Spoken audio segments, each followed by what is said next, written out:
And I wonder if you could reflect on how de Klerk might have changed Madiba and how Madiba might have changed de Klerk in their interactions. How did they change each other? There is a meeting that happened between the ANC and the National Party, and it was a meeting at which the National Party said, we don't want Chris Hani to be in this meeting. He's a terrorist. He's a communist. In fact, the terrorist label was not a big thing. It was, well, we also commit crimes and alleged crimes, and we do this but that he was a communist was absolutely anathema to the apartheid government's delegation. So they refused to meet with Chris Hani. Finally, there's a meeting, and Chris Hani says, arrives at the meeting and approaches Gerrit Viljoen. And this kid, Gerrit Viljoen, is very set in his ways that, the ANC are communist terrorists. They don't discuss philosophy. So Chris Hani does his homework. He knows that this guy is an Oxford, Cambridge graduate. He holds a PhD has a classics doctorate, loves philosophers and Greek myth and Greek philosophy and so forth. So he goes up to him. He's read up on him, goes up to him and says, let's talk about, I can't remember what exactly, but it was discussing Sophocles. And so this 35-minute conversation between this man who believes this communist terrorist and Chris Hani, who is a kid from Sabalele in Kofimvaba, who loves Latin, loves Greek myth, totally seduces this man. And the minute the meeting formally ends, Gerrit Viljoen runs to de Klerk and all and says, whoa, these guys are incredibly well educated. This man is and it's a small interaction, but I think the first thing that Mandela and his comrades did for de Klerk was to humanize them, because I think if you're a leader and you don't see the humanity of those around you, the humanity of your competitors, you'll make huge mistakes, because you think, you ascribe qualities to them that really you will lead you down a very bad path. So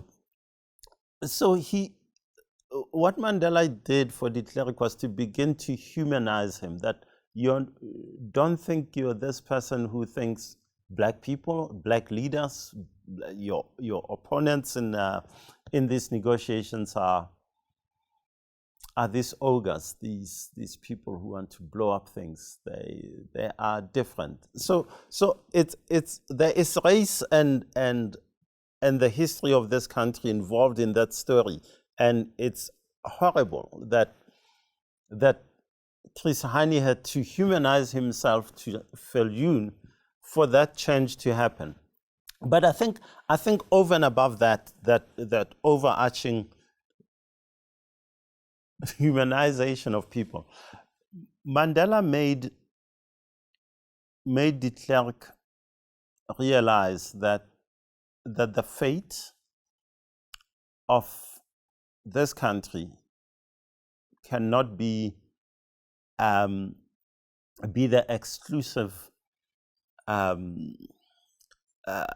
responsibility, if you will, of just one grouping. That de Klerk's going into the negotiation to protect the Afrikaner folk, as you said, is small and small-minded in itself. That actually, if you're a leader, you need to go outside of that.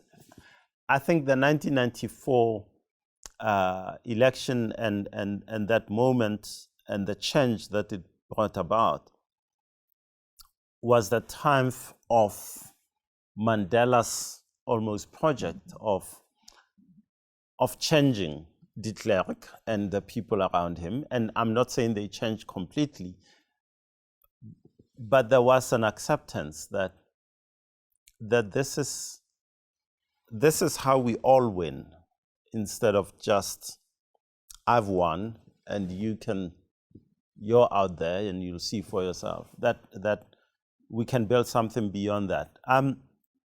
At the personal level, I think the Mandela and de Klerk continue to have huge differences about how violence split up this country. I think the profundity of Nelson Mandela Mandela believed that de Klerk had weaknesses, had many failures, but that he was the one person who was prepared from the other side to walk with him. And so even as they fought, even as the negotiations broke down, Mandela taught himself and made himself that this is the person, if we don't want this place to be a ruin, that I'll walk with. And he walked with him. And it's interesting for me, in subsequent years, even when he was out of power, that, I continue to reach out to de Klerk because he walked a hard journey and he changed from being just about the Afrikaner people to being more open to being about South Africa and South Africans. So he felt a sense of history, a sense of change around de Klerk. I think de Klerk always remained in many ways somewhat arrogant, but humbled that a man as great as Nelson Mandela, because he didn't see him in that, I don't think he saw him in a nuanced way as a man who's flawed and so forth. He was overwhelmed by Mandela's greatness and Mandela's sheer ability to say, it's okay, 27 years of imprisonment, 46 years of apartheid, 400 years of colonialism, but I'm going to work with you. It was a huge thing for him to take in. He found it hard to take in.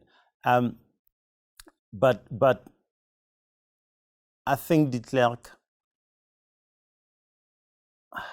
I think ultimately how Mandela changed him was to make him realize that he'd been a participant in an incredibly huge global human endeavor that led to the defeat of an incredibly terrible system to being applauded in the world, to being a Nobel Peace Prize winner. And yet, when we move forward and reflect on our current reality in South Africa, there are those voices that would say, in today's language, Madiba was captured. He sold us out. Because the way you tell it, he was an important part of liberating us. And they will mention numbers to support that Afrikaner entrepreneurs have done much better in the 30 years of a free South Africa than in the 46 years of an apartheid South Africa is an important data point. Yes. For example. And that black entrepreneurs are still nowhere to be seen, really, at scale. No, I wanted to speak to that. I wanted to speak to that in this book, and I appreciate the question. Here's my thing. How was Nelson Mandela to create all these things. I think I mentioned Winston Churchill. Winston Churchill is just this year alone, I bet there must be 25 books since January that have come out about Winston Churchill's inspirational speeches, Winston Churchill's incredible leadership of the Brits during the war, rallying them as bombs fell on London and other parts of that country. Winston Churchill was a bigot. He had many faults and so forth and so forth. But what he did at that time was incredible, and he led his people through an incredible charge from Hitler and Nazi Germany. In South Africa, we don't stop and celebrate great leaders and great leadership and learn from it and from the weaknesses of some of those leaders and from their doubts and their stumbles as they led us through a horrific time. I'm very proud to celebrate Nelson Mandela because I'm very sad that only 3 books, I think this year, maybe 2, have come out about the leadership of Nelson Mandela, a man who is revered across the globe for the many examples that I could count of leadership that he showed in that week and over a long period of time. But you bring it to today. Nelson Mandela gave us the opportunity in 1994 to write a constitution. We wrote a constitution that is a constitution of opportunity. It allows us to educate our children, educate our people, to open up these spaces for you and me and many other Black entrepreneurs and leaders and civil society leaders and so forth to participate and grow this economy. I'm happy to have the conversation about where we are as a country. But I find it astonishing that we can ascribe to Mandela and his generation and the people who negotiated our transition from apartheid to democracy. If we didn't make hay out of the opportunity of democracy and freedom that we were gifted with in 1994, if we haven't used our constitution, if there are blockages in the systems that we have to open up this economy to Black entrepreneurs and so forth, it is our fault. I can't look back on 30 years and say Mandela sold us out because we have 64% youth unemployment if you use the wider definition. Mandela gave us the opportunity to change that. I didn't hear Mthombeni when unemployment was at 23% complaining that Madiba didn't give me a chance. GDP growth was at 6% in 2006. Nelson Mandela had for 5 years run the country. Mthombeni took over. Economic policy was made that encouraged, took advantage of the global commodities boom and so forth to begin to build a country. Studies by GIBS showed at the time that we were really transforming this country. The Black middle class was growing exponentially. We were doing things. How is Nelson Mandela to blame for that? I think the key for me with that argument is that we failed to govern for 15 years almost now. Since the late 2000s, the gifts of the Constitution, the gifts of leadership that the Nelson Mandelas and others had provided us with, we've squandered them. And so I don't buy that argument that Nelson Mandela was a sellout or that the problems that we have today. I'll make the point in a different way. When you elect a government in South Africa through our constitution, you give them a 5-year term. And you say, in these 5 years, you need to eradicate the problem of pit latrines, pit toilets in South Africa. There are 3,000 schools that have these things. Now, you've had 6 administrations in South Africa. How can you blame the first administration, which opened up education for free and so forth, opened up universities and so forth. You blame this administration for a problem that persists in the sixth administration. I think it's I think Nelson Mandela and his cohort gave us a gift, Yep. gave us a blank. And we squandered it, right? I think we've squandered it particularly in the past 15 years. I think we started well, but we need to reflect on our leadership choices, our leadership lessons from these past 15 years, because I think that's where the problem lies. I think that's where the selling out might be. So at GIBS, we like to talk about magic, and places of magic often happen on the screen. And one of the most inspiring movies was, of course, Invictus. Yeah. And there's a scene in Invictus, and I really need to speak to Francois about this to find out, did Madiba actually say that to him? Or did he even say those words? But in Invictus, Madiba is quoted as saying, through the voice of Morgan Freeman, of course, as saying, how do we inspire ourselves and others to greatness when nothing less will do? And so I wonder if in seeking to take up the challenge of paying homage to the gift that was bequeathed to us, the gift of 1994 and that generation of leaders, I wonder how you might reflect, Madiba would ask us to answer that question. How might we inspire ourselves and others when nothing less will do? Well, that is a moment of magic in that movie. And I think it's in the book by John Cullen as well. I increasingly look at history and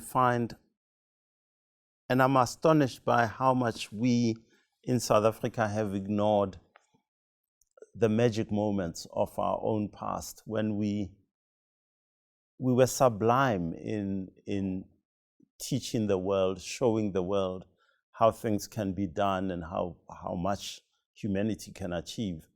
I think we haven't done enough of reflecting on our past and how we got through the incredible evil of apartheid and the obstacles that it placed on humanity.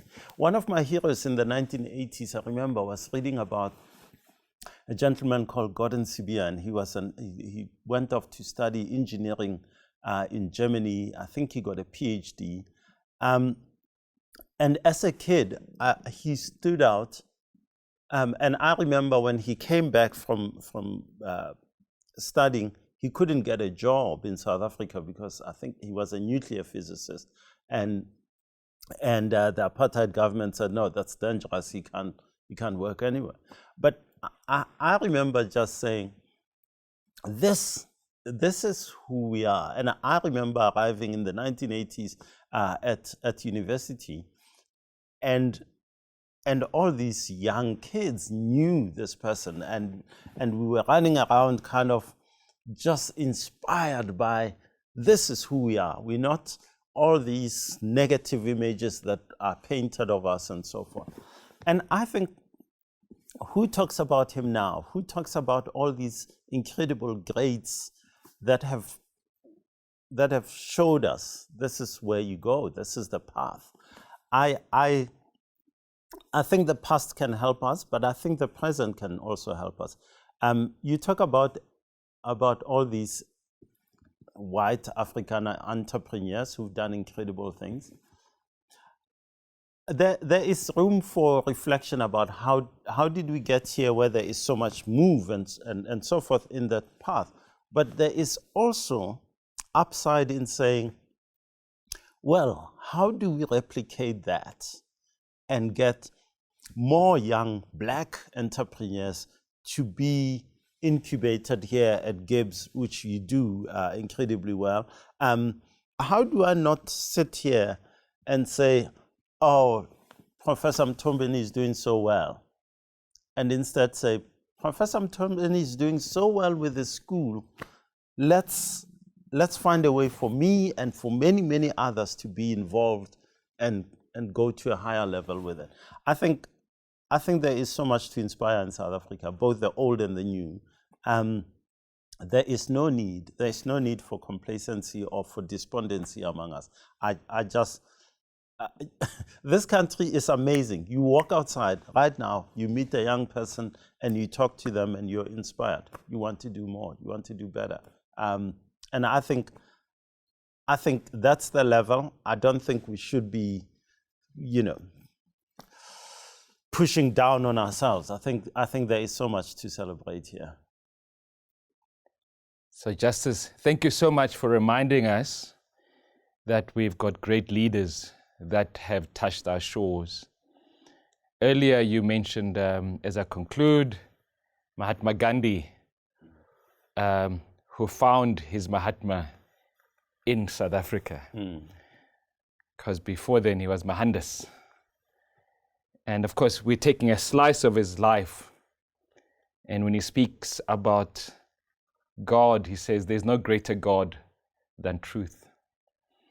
And I want to thank you for continuing to remind us of the truth that leaders like Mandela and Hani and others represent in our life. And thanks for reminding us of Gordon Sibia. I want to remind others of, I always say this because we have a former president who said black people don't like dogs and animals. It's just total nonsense. I always say that the first qualified veterinary scientist who qualified from Edinburgh University is a black man. First South African qualified veterinary scientist is a black man in the 1840s. 1860s, sorry, Jotelo Soga. Yeah. Right?